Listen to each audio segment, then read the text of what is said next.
Now, we're always hearing about the struggle that many farmers have just to keep their heads above water. Well, in Shropshire, 2 young farmers are embarking upon a landmark project which they hope will enable them to continue farming, not just for themselves, but for the benefit of the local community. Brother and sister Ben and Charlotte Hollins inherited the farm after their father died earlier this year. They now want to raise money to keep the farm through the sale of shares to local people. If successful, this will be a new form of community ownership, the first of its kind in the country. Another exhausting day at Fordhall farm. This land was tended for decades by Ben and Charlotte's father using ancient techniques.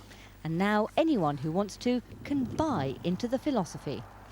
It's been set up as a society for the benefit of the community, which means it has to stay like that. So yeah, they are £50 a share. You can buy as many shares as you want, but you do only get 1 vote at AGMs. But you then have got, you part own Fordhall farm.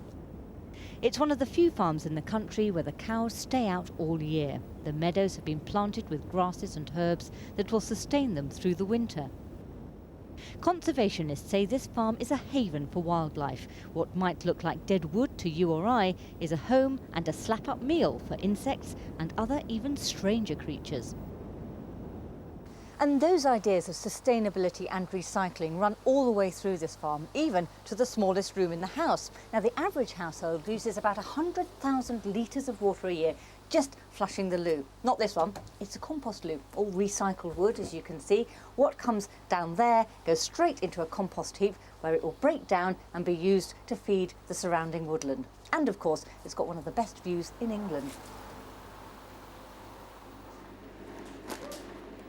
And the farm's enthusiastically supported by many local people. You can't go to most farms to visit. This is a unique opportunity for people to come and visit a small farm, a small working farm, see the animals, put on your wellies, go and have a tramp across the fields, and perhaps sit and draw a picture or take your picnic or something.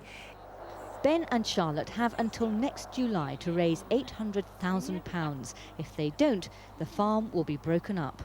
Consumers are becoming more interested and concerned about their food and where it comes from. So it's an obvious partnership for communities to get involved with local farms. And if Fordhall succeeds, which we're pretty hopeful it will provide a model that people can replicate around the country. They say they realise the share scheme is a risk, but one that's worth taking to preserve the farm for future generations. Sarah Mukherjee, BBC News, Shropshire.